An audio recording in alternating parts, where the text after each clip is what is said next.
क्या अखिलेश यादव कुर्सी के लिए बदल गए? अखिलेश यादव ने योगी को एक बड़ा तोहफा भेंट किया। मायावती को विकास दुबे पसंद है। अखिलेश को मुख्तार का परिवार। अब यूपी तय करेगा माफिया चाहिए या माफिया मुक्त समाज। समय चक्र को 5 साल पीछे करिए। ये तस्वीर देखिए। ये तस्वीर उसी वक्त की है जब कौमी एकता दल और समाजवादी पार्टी का लखनऊ में विलय हो गया था। इसी बात पर अखिलेश यादव इतने नाराज हो गए थे कि उन्होंने आदेश जारी करवाया कि कोई भी विलय नहीं हुआ है। और इधर शिवपाल यादव मुख्तार की पार्टी कौमी एकता दल से विलय पर जश्न मना रहे थे। लेकिन उसके बाद एक चैनल से बातचीत में मुख्तार के भाई अफजाल अंसारी ने यह तक कह दिया था कि अखिलेश ने घर बुलाकर बेइज्जती की, जो ठीक नहीं है।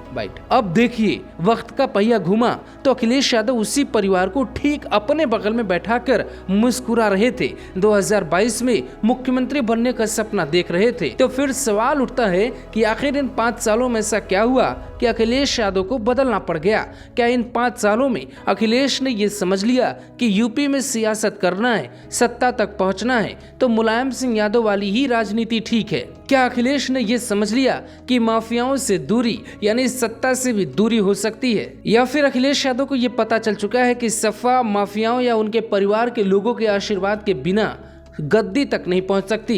इसीलिए मुख्तार नहीं तो मुख्तार के परिवार से क्या गुरेज हो सकता है, यानी सांप भी मर जाए और लाठी भी ना टूटे। अखिलेश यादव मुख्तार को शामिल नहीं कर सकते, मुख्तार के भाई अफजाल को शामिल नहीं कर सकते, लेकिन मुख्तार के सबसे बड़े भाई को शामिल कर उन्होंने ये मैनेज करने की कोशिश की कि ना तो मुख्तार से कोई वास्ता है ना ही अफजाल अंसारी से। लेकिन क्या गाजीपुर, मऊ, आजमगढ़, बनारस का मुसलमान ये समझेगा? प्रदेश में यही संदेश गया कि मुख्तार अंसारी के जरिए समाजवादी पार्टी पूर्वांचल में योगी के वोट में सेंधमारी करने की कोशिश करेगी। मुख्तार अंसारी के भाई को लगता है कि योगी आदित्यनाथ की सत्ता जाने वाली है और जाते जाते अखिलेश यादव के साथ आना ही अच्छा होगा। 8% मुसलमानों के होते हुए भी मैं पिछला चुनाव हारा जरूर, हरा दिया गया साजिश के तहत, लेकिन 92,000 वोट पाया था।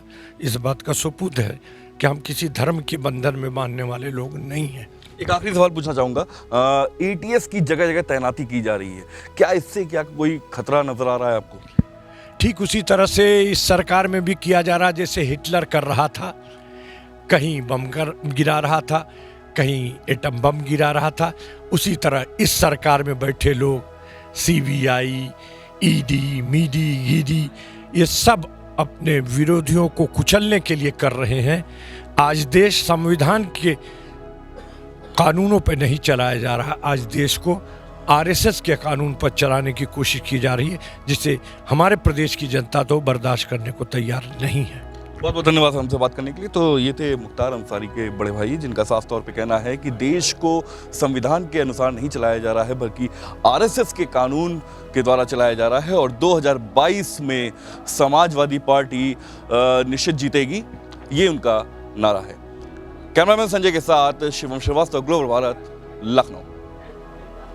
अखिलेश यादव की पार्टी समाजवादी में कुछ और बाहुबली आ सकते हैं, लेकिन सवाल ये उठता है कि क्या अखिलेश ने योगी को बहुत बड़ा तोहफा दिया है? तो इसको भी समझिए। योगी आदित्यनाथ की जिस बात के लिए पूरे भारत में चर्चा हो रही है वो है माफियाओं से पंगा लेना, उन्हें जेल तक पहुंचाना और उन्हें कंट्रोल में रखना। लेकिन अखिलेश यादव ने उसी चर्चा में एक ऐसी कोशिश की है जो उल्टा उनके ऊपर भारी पड़ सकती है।